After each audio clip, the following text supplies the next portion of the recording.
తోటి చూడనా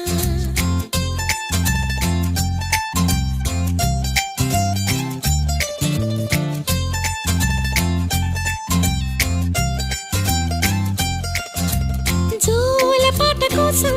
ఉయ్యాలలోన చంటి పాపలాగా కోడి కూత కోసం